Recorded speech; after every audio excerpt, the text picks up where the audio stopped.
अस्सलाम वालेकुम, welcome to my channel voice over by Amna Shah. I hope कि आप खुश होंगे। कहानी शुरू करने से पहले आपसे रिक्वेस्ट है कि अगर आपको मेरा कंटेंट पसंद आता है तो प्लीज़ मेरे चैनल को सब्सक्राइब कीजिए। आइए कहानी का आगाज़ करते हैं। क्या आपने इनमें से कोई भी कुश्ता अली हसन के लिए तजवीज़ नहीं किया था? मैंने इसे असल मौजू की तरफ लाते हुए पूछा। 45 साल भी भला कोई उम्र होती है? मर्द के लिए तो साटा पाटा जैसे अल्फाज इस्तेमाल होते हैं। इस सिलसिले में आप एक जिंदा और रोशन मिसाल हैं जनाब। ये क्या बात हुई कि खून की एक उल्टी की और चल बसे? मलिक साहब, किसी भी इंसान की सेहत का राज उसके मैदे के अंदर छुपा होता है। वो ठहरे हुए लहजे में बताने लगा। अगर मैदा गड़बड़ हो तो फिर सोना खाओ या चांदी, सब मट्टी और राख हो जाता है। हाँ, ये तो मैंने भी सुना है कि अली हसन का मैदा बहुत कमज़ोर था, मैंने सरसरी अंदाज में कहा। इसके बावजूद भी वो किसी परहेज या एहतियात को खातिर में नहीं लाता था। आपने बिल्कुल ठीक सुना है मलिक साहब, लेकिन शायद आप इतना नहीं जानते जितना कि मैं जानता हूँ। वो खासिब पुरस्कार लहजे में बोला। हजरत, आपको थाने बुलाने का मेरा मकसद भी यही है कि मैं अली हसन मरहूम के मैदे के बारे में तफसीलन जानना चाहता हूँ। मैंने दिलचस्पी भरे अंदाज में कहा। आप निशाताबाद के अकलौते तबीब हैं, आपसे भला किसी का कोई मामला छुपा होगा? मेरे मुंह से अपनी तारीफ सुनकर वो अमलन और महावरतन दोनों तरह अच्छा खासा फूल गया। मैं आपको बताता हूँ जनाब, वो कदरे आगे को झुककर राजदाराना अंदाज में बोला। अली हसन की दो बुनियादी कमजोरियाँ थीं। नंबर 1 खाने की भूख, नंबर 2 ताकत और तवानाई की भूख। और इन दोनों कमजोरियों के साथ दो खराबियां भी लगी हुई थीं। इसे खाने पीने की कोई कमी नहीं थी, मगर इसके मैदे में जख्म थे। लिहाजा जब भी वो इस भूख को मिटाने के लिए बेदरे खुर्दनोश करता तो उसके मैदे के जख्म चीख उठते, जिसके नतीजे में वो पेट के शदीद दर्द में मुब्तला हो जाता था। और जहाँ तक दूसरी भूख का ताल्लुक है, यानी कि ताकत, तवानाई और कुव्वत की, तो कुश्ता कोई भी हो उसे मैदे में ही उतारना पड़ता है ताकि वो अपना करिश्माती असर दिखा सके। और अली हसन के मैदे में इतने जख्म थे कि मैं इसे कोई कुश्ता खिलाने का खतरा मोल नहीं ले सकता था और न ही ताकत और कुव्वत को बढ़ाने वाली दवाएं दे सकता था। मैंने इसकी तवील वजाहत बड़ी तवज्जो से सुनी और उसके खामोश होने पर कहा। वकुआ की रात अली हसन का पेट में शदीद नोयत का दर्द उठा था। फौरी तौर पर आपको बुलाया गया था और आपने उसे कोई दवा खिलाई थी जिससे उसके पेट की तकलीफ जाती रही थी और वो आराम से सो भी गया था। आपने उसे ऐसी कौन सी ज़ूद असर दवा खिलाई थी? ये सवाल मैंने हकीम इरशाद अली की आंखों में देखते हुए कहा। एक लम्हे के लिए मुझे उसके चेहरे और आंखों में बेचैनी सी करवट लेती हुई महसूस हुई, लेकिन अगले ही लम्हे उसने मोतदिल अंदाज में जवाब दिया। वो मेरी तैयार करदा एक आजमूदा कार फंकी थी जो हर किस्म के पेट के दर्द और अफारे में बहुत अच्छा काम करती है, उसने बताया। इस फंकी में चारों नमक, तबाशीर और अजवाइन के अलावा मिस्री और सब्ज इलायची भी शामिल है। इन अज्जा में तो कोई भी ऐसी नहीं जो खून की उल्टी का बायस बने। मैंने सोच में डूबे हुए लहजे में कहा। यह माजरा मेरी समझ में नहीं आ रहा। वो इसलिए मलिक साहब कि आप एक ख़ास बात को नज़रअंदाज कर रहे हैं। वो मायना खेज अंदाज में बोला। मैं पूछे बिना न रह सका। कौन सी ख़ास बात हकीम साहब? इतवार के दिन अली हसन के बड़े भाई वली हसन की पहली बरसी थी। वो मेरी मालूमात में इजाफा करने की गर्ज से बोला। अली हसन की भाभी हुस्ना ने इस मौके पर बहुत ही खुश जायका और लजीज खानों का इंतज़ाम किया था।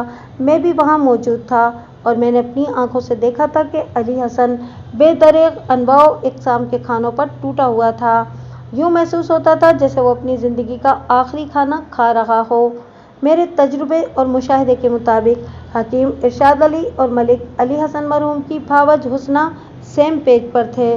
दो मुख्तलिफ इंसानों के जहन में एक ही वक्त में एक जैसी सोच आ सकती है, या दो मुख्तलिफ इंसान किसी एक सिचुएशन पर एक जैसी राय दे सकते हैं। अगर हुस्ना और हकीम इरशाद मलिक अली हसन की मौत के मामले पर इत्तेफाकन हम ख्याल थे तो इसमें मेरे लिए कोई ख़ास या तशवीश वाली बात नहीं थी। लेकिन अगर ये इत्तेफाक किसी सोचे समझे मंसूबे का हिस्सा था तो फिर मुझे इस इत्तेफाक की बरकत के बजाय इसकी हरकत पर निगाह रखना थी।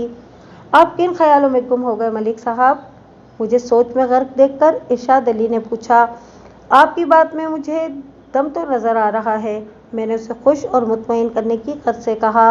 यही समझ में आ रहा है कि मलिक अली हसन की मौत का सबब उसकी हद से बढ़ी हुई बिसियारखोरी ही है। वक़ुआ की रात उसके मैदे ने मज़ीद जुल्म सहने से इनकार कर दिया होगा। इसके मैदे में मौजूद जख्मों के मुंह खुल जाने के बायस खून में जहर शामिल होने के बायस उसकी मौत वाक़ई हुई थी। जी बिल्कुल यही हकीकत है। वो जोर देकर बोला। आपने मेरी सोच के मुताबिक तज़किया किया है मलिक साहब। आपकी तिब्बी सूझबूझ ने मुझे मुतासिर किया है। आपको यहाँ बुलाने का मेरा मकसद भी यही था कि इस मामले पर खुलकर तफसीली बात हो जाए। मैंने उसकी आंखों में देखते हुए तसल्ली आमेज अंदाज में कहा, समझ लें कि अब ये केस हल हो गया। आपकी तशरीफ आवरी का शुक्रिया हकीम साहब। कानून की मदद करके मुझे कितनी खुशी हो रही है, मैं इसे बयान करने से कासिर हूँ। वो गहरी संजीदगी से बोला, आइंदा भी कभी आपको मेरी ज़रूरत पेश आई तो मैं हाजिर हो जाऊँगा। ज़रूर ज़रूर, क्यों नहीं, मैंने रसान भरे लहजे में कहा। ऐसा कोई मामला दरपेश हुआ तो मैं आपको ज़रूर सहमत दूंगा। वो मुझे सलाम करके रुखसत हो गया। अगले ही लम्हे हवलदार फ़कीर मोहम्मद मेरे कमरे में आ गया। उसने मुझे सलाम किया और मेरे सामने बैठने के बाद ठहरे हुए लहजे में बोला, मलिक साहब, आज जुमेरात है। आपको याद होगा आने वाली रात में हमने एक ख़ास मिशन को पाया तकमील तक पहुंचाना है। हाँ याद है, मैंने इस बात में गर्दन हिलाते हुए कहा। आज आधी रात के वक्त नवाबा डंगर चोर नहर के पुल पर से गुजरेगा और वो भी मसरूका मवेशियों के साथ। नवाबदीन उर्फ नवाबा डंगर चोर वाले वाक़े का ज़ेर नज़र कहानी से कोई ताल्लुक़ नहीं, लेकिन चूँकि इन दोनों वाक़यात का दौर एक ही है, लिहाजा बीच में कहीं कहीं इस मवेशी चोर का भी जिक्र आ जाता है। हमें इसे पकड़ने का जामे मंसूबा बना लेना चाहिए मलिक साहब। हवलदार ने कहा, आज की रात इसे बचकर नहीं जाने देंगे। बिल्कुल, क्यों नहीं, मैंने तायदी अंदाज में गर्दन हिलाते हुए कहा। एक बात तो तय है कि हम आधी रात होने का इंतज़ार नहीं करना, बल्कि इससे पहले ही नहर के पुल के नीचे नाका लगाकर बैठ जाना चाहिए, ताकि वो बदबख्त जैसे ही वहाँ पहुँचे हम उसके इस्तकबाल के लिए मौजूद हों। आजकल मौसम सरमा की वजह से वैसे ही नहर का पानी सिर्फ दरमियानी हिस्से में सुस्त रवि से चल रहा है। हमें पुल के दोनों किनारों पर छुपने की अच्छी खासी जगह मिल जाएगी। ये तो आप बिल्कुल ठीक कह रहे हैं मलिक साहब। वो इस बात में सर हिलाते हुए बोला। फिर पूछा, इस मिशन के लिए कितनी नफरी की ज़रूरत होगी? सिर्फ 2 अफराद काफ़ी होंगे, और वो भी मुसल्लाह, मैंने जवाब दिया। यानी आप और मैं? उसने सवालिया नज़र से देखा। नहीं, मैंने 2 टोक अंदाज इख्तियार करते हुए कहा। हम दोनों में से कोई एक बंदा और दूसरा कोई भी कांस्टेबल उसके साथ। सांस लेने के लिए रुका, फिर अपनी बात जारी रखते हुए कहा, हम दोनों में से किसी एक का थाने में मौजूद रहना ज़रूरी है। अगर तुम अपने हाथों से नवाबा डंगर चोर को गिरफ्तार करने की ख्वाहिश रखते हो तो फिर मुझे थाने में रुकना होगा। तुम हनीफ और रफ़ीक में से किसी एक को अपने साथ ले जा सकते हो। ये तो मेरे लिए बड़ी फ़ख्र बल्कि बड़े एहसास की बात होगी मलिक साहब कि आप इतना अहम मिशन मुझे सौंप रहे हैं। वो जज्बात से मगलूब आवाज़ में बोला, इंशाअल्लाह मैं आपको मायूस नहीं करूँगा। वेरी गुड, मैंने सताइशी नज़र से उसकी तरफ देखा और पूछा, तुम अपने साथ किसे ले जाना पसंद करोगे? कांस्टेबल हनीफ अली को जनाब, उसने जवाब दिया। ठीक है, तुम दोनों बंदूकें भी साथ लेकर जाना, मैंने समझाने वाले अंदाज में कहा। अगर नवाबा डंगर शराफत से गिरफ्तारी देने पर तैयार हो गया तो अच्छी बात है, लेकिन अगर उसने फरार होने की कोशिश की तो तुम्हें उसकी टांगों पर फायर मारने की इजाज़त है। बाकी सब मैं संभाल लूँगा। समझ गया जनाब, वो बड़े एतमाद से बोला। और ठीक ठाक गर्म लिबास सेब तन कर लेना तुम दोनों, मैंने कहा। पता नहीं नहर के पुल के नीचे खुली फ़ज़ा में तुम लोगों को इस बरसात का कितनी देर इंतज़ार करना पड़े। आजकल वैसे भी क़यामत की खुश्क सर्दी पड़ रही है। जी मलिक साहब, वो फर्माबरदारी से बोला, आपके हर हुक्म की मुकम्मल तामील की जाएगी। मैं मज़ीद 15-20 मिनट तक हवलदार के साथ इस मिडनाइट एडवेंचर की जुज़ियात पर गुफ्तगू करता रहा। फिर इसे फारिग करके कांस्टेबल फजल करीम को अपने पास बुला लिया। मलिक अली हसन मरहूम वाले मामले में फजल करीम को मैंने इब्तिदा ही से अपने साथ रखा हुआ था। वो एक काबिल भरोसा पुलिस एहलकार था और अब तक वो खासा मुफीद और मुआविन साबित हुआ था। वो मेरे सामने आकर बैठ चुका तो मैंने उसके चेहरे पर निगाह जमाकर पूछा, फजल करीम, क्या खबरें हैं? सब अमन व अमान है मलिक साहब, मैंने कहा। अगर हर तरफ अमन व अमान कायम हो गया तो फिर हमारी और इस थाने की ज़रूरत बाकी नहीं रहेगी। ये तो आप बिल्कुल बजा फरमा रहे हैं मलिक साहब, वो तायदी अंदाज में गर्दन हिलाते हुए बोला। तो फिर आप हुक्म करें, आगे क्या करना है? तुमने मुझे बताया था कि हुस्ना के घर में काम करने वाले बंदे से तुम्हारे बहुत अच्छे ताल्लुकात हैं। मैंने सवालिया नज़र से उसकी तरफ देखा। जी मलिक साहब, वो सर को अस्पाती जुम्बिश देते हुए बोला। सिद्दीक को मैं बचपन से जानता हूँ, यूँ समझ लें कि हम दोस्त हैं। तो फिर तुम अपनी इस दोस्ती को काम में लाओ, मैंने ठहरे हुए लहजे में कहा। तुम सिद्दीक से ये जानने की कोशिश करो कि बरसी वाले दिन मलिक अली हसन के सामने खाना किसने रखा था और मरहूम अली हसन के झूठे बर्तन किसने उठाए थे। ठीक है जनाब, वो फर्माबरदारी से बोला। मैं आज ही रात में सिद्दीक से मिलता हूँ। तुम्हें ये काम निहायत होशियारी और चालाकी से करना होगा, मैंने समझाने वाले अंदाज में कहा। सिद्दीक को एक ज़रा सा भी शक नहीं होना चाहिए कि तुम किसी ख़ास मकसद से ये सब पूछ रहे हो। आप बेफिक्र हो जाए मलिक साहब, वो बड़े एतमाद से बोला। मैं बड़ी एहतियात और तरीके सलीके से ये काम करूँगा। अगर ज़रूरत महसूस करो तो इस सिलसिले में अपनी बीवी को भी काम पर लगा दो, मैंने कहा। औरतों से बआसानी बहुत कुछ उगलवा लेती हैं। तुम समझ रहे हो ना मैं क्या कहना चाह रहा हूँ? जी मलिक साहब, बिल्कुल समझ रहा हूँ, वो जल्दी से बोला। नसीम अख्तर वैसे भी सिद्दीक की बीवी आसिया की गहरी सहेली है, वो ये काम आसानी से कर लेगी। बस तो फिर तुम दोनों मियाँ बीवी इस मिशन पर लग जाओ, मैंने मोतदिल अंदाज में कहा। मुझे बरसी वाले दिन की मुकम्मल रिपोर्ट चाहिए। इस रोज़ मलिक अली हसन के वहाँ क़याम के दौरान में जो भी अहम वाक़या पेश आया वो मैं उसके बारे में जानना चाहता हूँ। मैं समझ गया मलिक साहब, वो मुस्तैदी से बोला। मैंने ज़रूरी हिदायत देने के बाद उसे रुखसत कर दिया। अभी तक मैंने अली हसन की मौत के हवाले से जितनी भी तफ्तीश की थी उसमें यही सामने आया था कि जूल बकर जैसे मर्ज ने उसकी ज़िंदगी का चिराग गुल कर दिया था। यानी इसकी मौत में किसी दूसरे या तीसरे इंसान का हाथ नहीं था, बल्कि मरहूम अली हसन के बेटे जुनैद ने मेरे जहन में शक का जो बीज बो दिया था, इस बीज में होने वाली नमूद ने मेरे अंदर अच्छी खासी बेचैनी फैला दी थी। और ये बात 100% दुरुस्त है कि पुलिस की तफ्तीश की गाड़ी शक के पेट्रोल से चलती है। सो ये गाड़ी अब बाय स्टैंड पर तोड़ रही थी। आइंदा रोज़ यानी 11 जनवरी को जुमे के दिन कई एक वाक़यात रूनुमा हुए। मैं हस्बे मामूल तैयार होकर थाने पहुंचा तो हवलदार फ़कीर मोहम्मद के लटके हुए मुंह ने मेरा इस्तकबाल किया।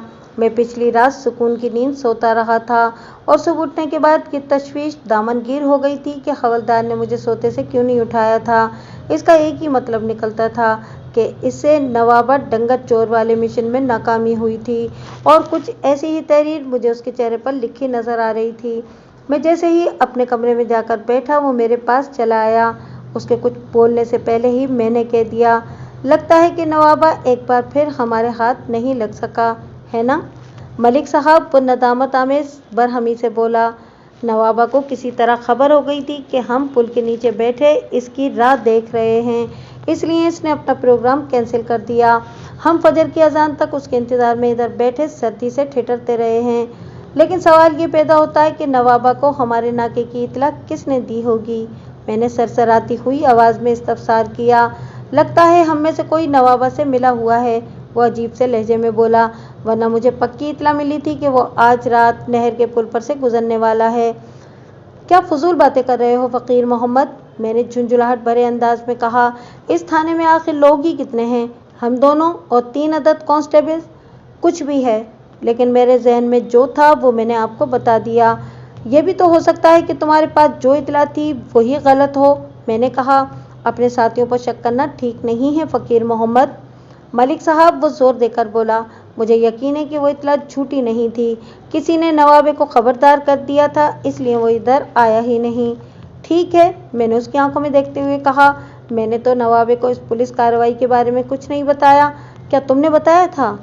नहीं मलिक साहब, मेरे सवाल पर वो गड़बड़ा गया और जल्दी से बोला, मैं भला गद्दारी क्यों करूँगा? तो बाकी बचे 3 कांस्टेबल फजल करीम, हनीफ अली और रफ़ीक अहमद, मैंने चुपते हुए लहजे में कहा। तुम्हारे लिए अगला मिशन यह है कि तुम इन तीनों में से नवाबा के वफादार और नमकख्वार को तलाश करो। अगर हमने अपने अंदर मौजूद काली भेड़ को पकड़ लिया तो समझ लेना कि हमने नवाबा डंगर चोर को हिरासत में ले लिया। اس کا چہرہ تو پہلے ہی سے لٹکا ہوا تھا۔ میری ان کڑی ہدایات کو سننے کے بعد وہ اٹھا اور جی ملک صاحب کہتے ہوئے گردن جھکا کر کمرے سے نکل گیا۔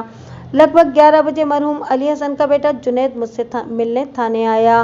وہ خاصا پرجوش نظر آ رہا تھا۔ قبل اس کے کہ میں اسے اپنی کارگزاری کے بارے میں کچھ بتاتا، وہ انکشاف انگیز لہجے میں بولا، تھانے دار صاحب، ابا جی کی قبر کھودنے کی ضرورت پیش نہیں آئے گی، تو اس کا مطلب یہ ہے کہ اپنی تائی حسنہ پر سے تمہارا شک ہٹ گیا ہے؟ میں نے اس کی آنکھوں میں دیکھتے ہوئے سوال کیا۔ نہیں جناب، وہ معنی خیز انداز میں بولا، بلکہ میں ایک ایسی چیز لایا ہوں جس کی مدد سے آپ کا کام بہت آسان ہو جائے گا۔ جب وہ میری کمرے میں آیا تھا تو میں نے اس کے ہاتھ میں ایک چھوٹا سا تھیلا دیکھا تھا۔ اپنی بات کے اختتام پر جنید نے مذکورہ تھیلے کو تھپ تھپایا تو میں نے دلچسپی بھرے لہجے میں پوچھا، ایسی کون سی چیز ہے؟ مجھے بھی تو دکھاؤ ذرا۔ اس نے تھیلے کے اندر سے ایک 4 خانے والے ڈیزائن کا رومال نکالا اور اسے میری جانب بڑھاتے ہوئے سنسنی خیز لہجے میں بولا، یہ رومال ابا جی کے استعمال میں رہتا تھا۔ اس پر 2-3 جگہ خون کے دھبے لگے ہوئے ہیں۔ وقوع کی روز یہ رومال ابا جی کے سرہانے رکھا ہوا تھا۔ مجھے یقین ہے کہ یہ اسی الٹی کا خون ہے جو ابا جی نے اپنی موت سے پہلے کی تھی۔ باقی سب آلودہ کپڑے تو دھو دیے گئے تھے، پتہ نہیں یہ کیسے رہ گیا۔ یہ مجھے کل رات میلے کپڑوں کے اندر پڑا ہوا ملا ہے۔ آپ اسے ٹیسٹ کے لیے لیبارٹری بھجوا دیں۔ ہو سکتا ہے کہ یہ رومال دھلنے سے اسی لیے بچ گیا ہو کہ آپ اس کے ذریعے ابا جی کی موت کا معمہ حل کر سکیں گے۔ یہ تو تم واقعی بہت کام کی چیز لائے ہو، میں نے اس کے ہاتھ سے وہ رومال کھینچتے ہوئے کہا۔ اس رومال پر واقعتاً 2-3 جگہ پر خون کے خاصے بڑے دھبے لگے ہوئے تھے۔ ملک علی حسن کی موت کو کم و بیش 4 دن گزر چکے تھے۔ اس دوران میں رومال پر لگا ہوا خون جم کر خشک ہو چکا تھا۔ میں نے رومال کا اچھی طرح معائنہ کرنے کے بعد اسے اپنے پاس رکھ لیا اور جنید سے کہا، میں اس رومال کو ابھی لیبارٹری بھجوا رہا ہوں، پھر دودھ کا دودھ اور پانی کا پانی الگ ہو جائے گا۔ کیا میں جان سکتا ہوں کہ آپ کی تفتیش کہاں تک پہنچی ہے؟ بالکل نہیں جان سکتے، میں نے 2 ٹوک انداز میں کہا۔ وہ الجھن زدہ نظر سے مجھے تکتے ہوئے بولا، میں سمجھا نہیں جناب۔ برخوردار، اس رومال کی ٹیسٹ رپورٹ کل کسی وقت مجھے مل جائے گی، میں نے وضاحت کرتے ہوئے کہا۔ تم کل شام میں یا پھر پرسوں صبح میرے پاس آ جاؤ، پھر ہم اس مدعے پر کھل کر تفصیلی بات چیت کرنے کی پوزیشن میں ہوں گے۔ ابھی تک میں نے تمہارے ابا جی کی موت کے حوالے سے جو چھان بین کی ہے وہ ادھوری ہے، وہ تمہاری سمجھ میں آئے گی اور نہ ہی تمہارا ذہن اسے قبول کرے گا۔ اس نے کوئی جرح یا بحث کرنے کے بجائے اطاعت مندی سے کہا، ٹھیک ہے ملک صاحب، میں کل شام میں آپ کے پاس آتا ہوں۔ میں نے جنید کی موجودگی ہی میں کانسٹیبل رفیق احمد کو اپنے پاس بلا لیا اور خون آلود رومال کے ساتھ ایک پرچہ تھماتے ہوئے تحقیرانہ انداز میں کہا، تم اس رومال کو لیبارٹری ٹیسٹ کے لیے فوراً سرکاری اسپتال لے جاؤ۔ میں نے پرچے میں ڈاکٹر کے لیے خصوصی نوٹ لکھ دیا ہے۔ تم زبانی بھی بتا دینا کہ یہ رپورٹ ہمیں کل دوپہر سے پہلے لازمی چاہیے، اور کل رپورٹ لینے بھی تم نے ہی جانا ہے، لہٰذا مجھ سے پوچھنے کی ضرورت نہیں۔ تم کل صبح ہی تھانے سے نکل جانا، سمجھ گئے نا؟ اوکے سر، وہ مستحکم لہجے میں بولا، میں سمجھ گیا۔ کانسٹیبل کے جانے کے بعد ملک جنید نے میرا شکریہ ادا کیا اور مجھے سلام کر کے رخصت ہو گیا۔ وہ خون آلود رومال واقعتاً ایک بہت بڑی دریافت تھی، اسے واقعاتی شہادت بھی کہا جا سکتا تھا۔ اگر ملک علی حسن کی موت زہر خوانی ہی سے ہوئی تھی تو ٹیسٹ رپورٹ سے یہ بات واضح ہو جانا تھی۔ اس کے بعد میرے لیے یقیناً بہت آسانیاں پیدا ہو جاتیں۔ قتل کی کسی بھی واردات میں آلۂ قتل کا مل جانا یا اس کیس کے حل کا نصف فاصلہ طے کر لینے کے مترادف ہوتا ہے۔ اسی کیس میں ایک لحاظ سے زہر ہی آلۂ قتل کی حیثیت کا حامل تھا، بشرطے کہ ثابت ہو جاتا کہ سخی علی حسن کو زہر دے کر مارا گیا ہے۔ تھوڑی دیر بعد فضل کریم اپنی رپورٹ کے ساتھ میرے پاس حاضر ہو گیا۔ ملک صاحب، صدیق سے میری بات ہو گئی ہے، اس نے بتایا۔ برسی والے دن ملک علی حسن کو کھانا کھلانے کی ذمہ داری اسی کو سونپی گئی تھی۔ اسی نے علی حسن کے سامنے کھانا رکھا اور اسی نے جھوٹے برتن بھی اٹھائے تھے۔ جب تک علی حسن 9/9 لذیذ پکوانیں اپنی شکم میں اتارتا رہا، صدیق ہاتھ باندھے باادب اور مستعد جن کی طرح وہیں کھڑا رہا تھا۔ اس دوران میں ایسا کوئی واقعہ رونما نہیں ہوا جس سے یہ قیاس किया जाता कि किसी ने नज़र बचाकर मलिक अली हसन के खाने में कोई शय जहरीली मिला दी हो। इससे तो यही जाहिर होता है कि वक़्वा के रोज़ अली हसन हुस्ना के घर से साफ सुथरा खाना खाकर उठा था। मैंने पुरसोच अंदाज में कहा, अगर इसे वाक़िअतन जहर दिया गया था तो ये अफसोसनाक वाक़िया उसके बाद का होगा। और ये भी तो हो सकता है कि अली हसन अपने पेट की बीमारी के सबब ही हलाक हुआ हो। फजल करीम ने मजबूत लहजे में कहा। जहर खाने वाली कहानी मलिक जुनैद और उसके मामू के जहन की उपज भी तो हो सकती है। बिल्कुल, इसका इम्कान मौजूद है, मैंने मोतदिल अंदाज में कहा, और इस रात से कल दोपहर तक पर्दा उठ जाएगा। इसका मतलब है कि आपके हाथ कुछ लगा है, उसने कुरेदने वाले अंदाज में कहा। हाँ, मैंने एक तवील और गहरी सांस खारिज करने के बाद फजल करीम को जुनैद के फराहम करदा खून आलूद रुमाल के बारे में सब कुछ बता दिया। ओह, ये तो हमारी बहुत बड़ी कामयाबी है, वो इजहार मुसरत करते हुए बोला। इसका मतलब तो ये हुआ कि अली हसन की मौत के रात से पर्दा उठने ही वाला है। आखिर में उसने मेरे कहे हुए अल्फाज दोहरा दिए थे। हालात व वाक़ियात से तो ऐसा ही नज़र आ रहा है, मैंने कहा। आपने कल हकीम इरशाद अली को थाने बुलाकर उसका इंटरव्यू किया था? फजल करीम ने मुतज़ब्ज़ब अंदाज में कहा। सिद्दीक ने मुझे बताया कि बरसी वाले दिन हकीम जी ने हुस्ना के घर के कई चक्कर लगाए थे। हकीम इरशाद ने खुद मुझे बताया था कि बरसी की दावत के रोज़ वो भी हुस्ना के घर में मौजूद था और उसने अपनी आंखों से मलिक अली हसन को खाना अपने मैदे में भरते हुए देखा था। लेकिन कांस्टेबल की इत्तला कदरे मुख्तलिफ अंदाज में थी। मैंने से पूछ लिया, हकीम जी ने हुस्ना के घर के चक्कर बरसी की तकरीब से पहले लगाए थे या बाद में? सिद्दीक के बयान के मुताबिक वो एक बार सुबह हुस्ना के घर गया था, कांस्टेबल ने बताया। बरसी के खाने के वक्त वो वहीं पर मौजूद था और शाम से पहले भी वो हुस्ना के पास आया था और काफ़ी देर बैठकर वापस गया था। क्या सिद्दीक या इसकी बीवी आसिया ये जानने में कामयाब हो सके कि इन दोनों के बीच किस मौजू पर बातचीत हुई थी? मैंने पूछा। मेरा मतलब है कि हुस्ना और हकीम इरशाद के दरमियान। नहीं मलिक साहब, वो नफ़ी में गर्दन हिलाते हुए बोला। सिद्दीक और आसिया बहुत ही वफादार और नमक हलाल मुलाजिम हैं। इस नौइयत के मामला से वो दूर ही रहते हैं। जब भी कोई हुस्ना से मिलने आता है तो वो लोग बिन बुलाए उधर फटकते भी नहीं। इनकी गुफ्तगू सुनना तो बहुत दूर की बात है। खैर, ये तो मेरा ज़ाती मुशाहिदा भी था। जब मैं हुस्ना से मिलने गया था तो आसिया बस एक बार सामान्य खुर्दोनोश से भरी हुई ट्रे उठाए वहाँ आई थी। इसके बाद मुझे उसकी सूरत दिखाई नहीं दी थी। फजल करीम मजीद कुछ देर मेरे पास बैठा। हमने आइंदा के लाहे अमल पर बात की। फिर मैंने इस ताकीद के साथ उसे रुखसत कर दिया, हकीम इरशाद की सरगर्मियों पर नज़र रखने की ज़रूरत है। असर के बाद बिलाल अहमद मुझसे मिलने आ गया। मैंने उसकी खैरियत पूछी, फिर असल मौजू की तरफ आते हुए कहा, हाँ तो बताओ, क्या खबर लेकर आए हो?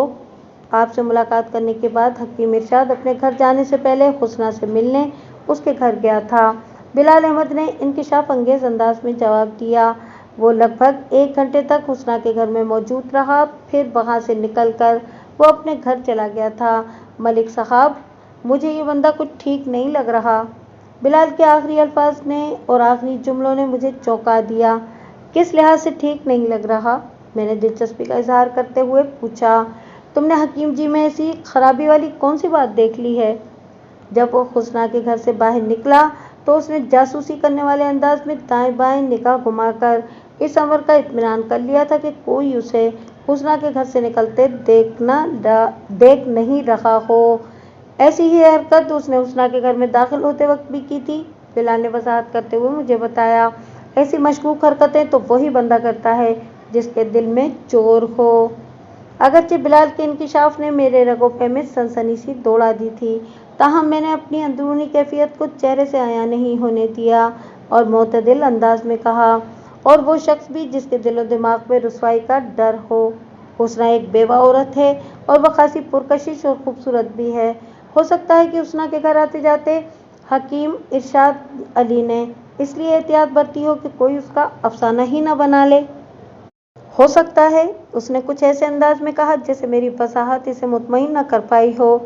क्या तुम ये पता चलाने में कामयाब हो सके कि हकीम और हुस्ना के दरमियान क्या बातें हुई थीं? मैंने बिलाल से पूछा। नहीं मलिक साहब, मैं बावजूद कोशिश के भी हुस्ना के घर के अंदर तक रसाई हासिल नहीं कर सका। वो अपनी नाकामी का इतराफ़ करते हुए बोला, वैसे इस सिलसिले में आप अपने अमले के एक आदमी से काम ले सकते हैं। मैंने चौंक कर उसकी तरफ देखा और पूछा, तुम्हारा इशारा किसकी तरफ है? मैं कांस्टेबल फजल करीम की बात कर रहा हूँ मलिक साहब, उसने कहा। कल मैंने फजल करीम को हुस्ना के घरेलू मुलाजिम सिद्दीक के साथ बहुत घुल मिल कर बातें करते देखा है। अंदर की मालूमात सिद्दीक के जरिए निकलवाई जा सकती है। ठीक है, मैं इस सिलसिले में फजल करीम को ट्राई करूँगा, मैंने सरसरी अंदाज में कहा। तो मुझे हकीम इरशाद के बारे में और कुछ बताओ। हकीम का इस दुनिया में कोई अजीज़ रिश्तेदार मौजूद नहीं है, उसने बताया।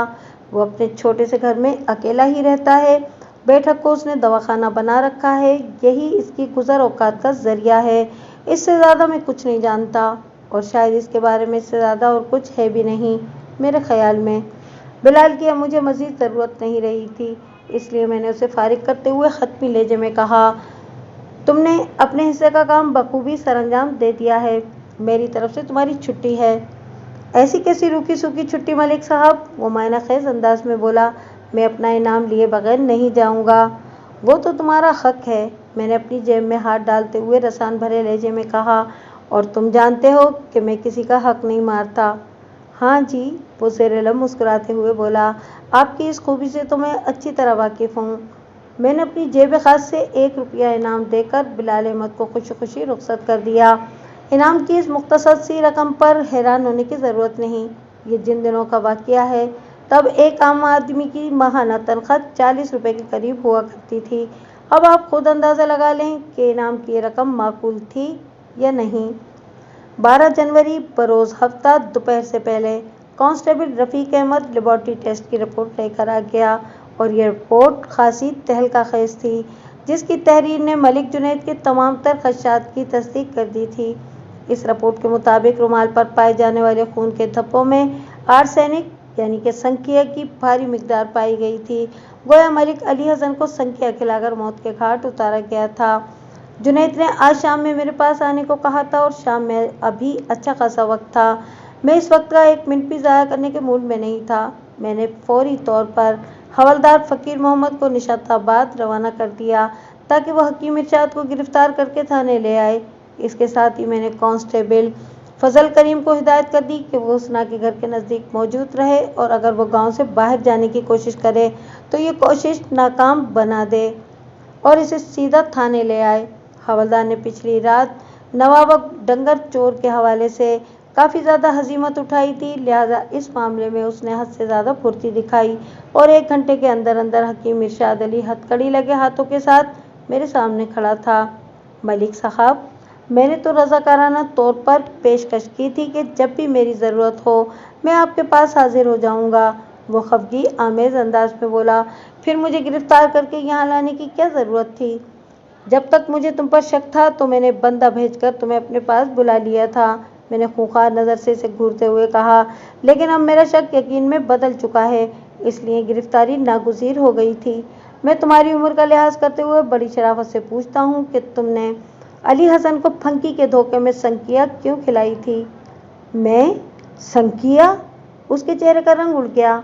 पता नहीं आप ये किस किस्म की बातें कर रहे हैं, वो खौफज़दा अंदाज में बोला। मेरी भला अली हसन से क्या दुश्मनी? मुझे ज़ोर ज़बरदस्ती पर मजबूर न करो इरशाद अली, मैंने धमकी आमेज़ लहजे में कहा।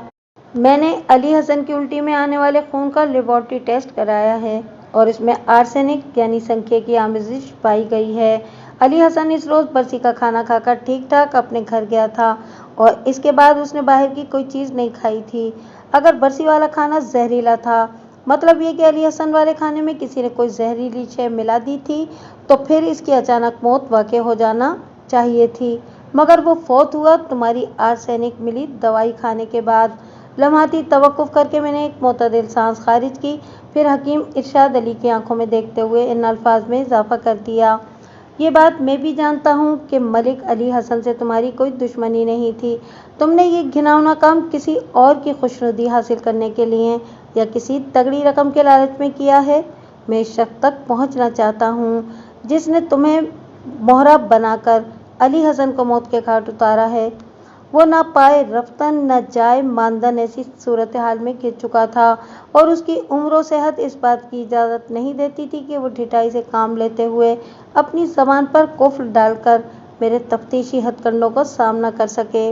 मैंने दौलत के लालच में नहीं बल्कि नमक का हक अदा करने के लिए ये सब किया है, वो अजीब से लहजे में बोला, और मुझे अपने किए पर कोई अफसोस या नदामत नहीं है। तुम्हारा ये लूला लंगड़ा जवाब मेरी तशफ़ी के लिए काफ़ी नहीं है इरशाद अली, मैंने कहर आलूद नज़र से घूरते हुए कहा। तुम्हें कुछ अंदाज़ा नहीं कि मैं तुम्हारा मुंह खुलवाने के लिए किस हद तक जा सकता हूँ। तुमने आज तक जितनी भी माजूने खमीरे और कुश्ते खाए हैं, मेरी चंद मिनट की तफ्तीश इन्हें पानी बनाकर तुम्हारे बदन के निगलने और उगलने वाले तमाम सुराखों से बाहर निकाल देगी। तुम्हारी खैरियत इसी में है कि मैंने ड्रामाई अंदाज इख्तियार किया, फिर अपनी बात मुकम्मल करते हुए कहा, शराफत से मुझे बता दो कि तुमने किसका नमक हलाल करने के लिए मलिक अली हसन को मौत के घाट उतारने के लिए फंकी की जगह संकी का इस्तेमाल किया था। उसके चेहरे और आंखों में तारीकी हिलकोरे लेते हुए गुजरने लगी। इसे मौके महल की संगीनी का पूरी तरह एहसास हो चुका था, लिहाजा अक्लमंदी का मुजाहरा करते हुए इसने इकबाल जुर्म करने ही में आफियत जानी। हकीम इरशाद अली की ज़बान से इसके पुश्तपना का नाम सुनते ही मैंने एक लम्हा ज़ाया किए बगैर कांस्टेबल फजल करीम को अपने साथ लिया और मरहूम अली हसन के भावत के घर पहुंच गया। मैंने हुस्ना को ताज़ा तरीन सूरत हाल से आगाह करने के बाद दुरुस्त लहजे में कहा, तुम्हारे लिए फरार की तमाम राहें मसदूद हो चुकी हैं हुस्ना बेगम। मैं अच्छी तरह जानता हूँ कि तुम्हारी ज़बान से इकबाल जुर्म कराने के लिए मुझे कौन से तफ्तीशी हरबे आजमाना होंगे, लेकिन अपना काम शुरू करने से पहले मैं सिर्फ ये मालूम करना चाहता हूँ कि जब अली हसन ने मायूस होकर तुम्हारा पीछा छोड़ दिया था तो फिर इसकी जान लेने की क्या ज़रूरत थी।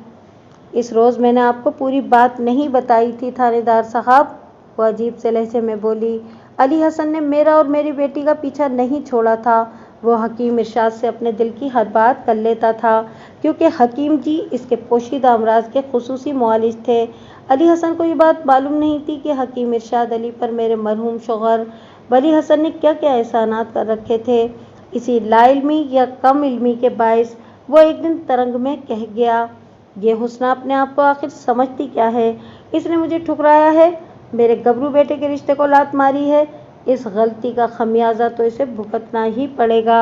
मैंने हुस्ना और नाजिया को अगवा करा के बाजार हुस्न की जीनत न बना दिया तो मेरा नाम भी मलिक अली हसन नहीं है, और ये काम मैं 1 माह के अंदर ही कर डालूंगा। हकीम जी ने इसकी इस खतरनाक और वाहियात धमकी को सुनकर इसकी हाँ में हाँ मिलाई ताकि इसे किसी किस्म का शक न हो, मगर इसी दिन इसने मुझे सब कुछ बता दिया कि अली हसन हम बाप बेटी के बारे में कैसे घिनौने अज़ाइम रखता है। उसने चंद सेकंड का तवक्कुफ करके अपनी सांसों को मोतदिल किया, फिर गंभीर अंदाज में इजाफा करते हुए बोली, बस फिर मैंने चंद रोज़ कमाल बर्दाश्त का मुजाहरा करने के बाद वली हसन की बरसी का सहारा लेते हुए हकीम जी के ताउन से अपने प्यारे नबी सल्लल्लाहु अलैहि वसल्लम की हदीस पर अमल कर डाला। कौन सी हदीस? मैंने चौंके हुए लहजे में इस्तफसार किया। वो ठहरे हुए अंदाज में बोली, कत्ल मूजी कबलज ईज़ा। मुझे ये सुनकर सख्त अफसोस हो रहा है कि एक शायर की बेटी का इल्म कितना अधूरा है। मैंने बरहमी से कहा, बल्कि नाकिस है। क्यों, क्या हुआ, मैंने क्या गलत कह दिया? वो उलझन ज़्यादा नज़र से मुझे तकने लगी। अली हसन एक मूजी इंसान था, मैंने अब इसे ख़त्म करके कोई जुर्म नहीं किया। कत्ल मूजी कबल ईज़ा, हरगिज़ हरगिज़ हरगिज़ कोई हदीस नहीं है। मैंने एक एक लफ्ज़ पर जोर देकर मखसूस और ठोस अंदाज में कहा। ये दरहकीकत एक अरबी मकूला है जो फ़ारसी के कालिब में ढलने के बाद कत्ल मूजी कबल ईज़ा बन गया, और मैंने लम्हाती तवक्कुफ़ करके उसकी आंखों में देखा, फिर इन अल्फाज में इजाफा कर दिया, मकूलों, कहावतों और रवायतों की बुनियाद पर किसी भी इंसान को इस बात की इजाज़त नहीं दी जा सकती कि वो कानून को हाथ में लेकर अपने मनपसंद फैसले सादिर करता फिरे। तुम्हें अगर अली हसन से कोई भी शिकायत थी तो तुम्हें सीधा मेरे पास आना चाहिए था। मैं अपने तमाम तर कानूनी इख्तियारात का इस्तेमाल करते हुए तुम्हारी और तुम्हारी बेटी की इज्जत की हिफाजत को यकीनी बनाने के साथ ही अली हसन को भी ऐसी नुकेल डालता कि वो कभी भूल कर भी तुम्हारे घर पर मैली निगाह डालने की कोशिश न करता। हुस्ना की ज़बान से अपने दिफा में एक लफ्ज़ तक खारिज नहीं हुआ। اس نے ایک مجرم کے انداز میں خاموشی سے گردن جھکا دی اور میں اپنے کام میں مصروف ہو گیا۔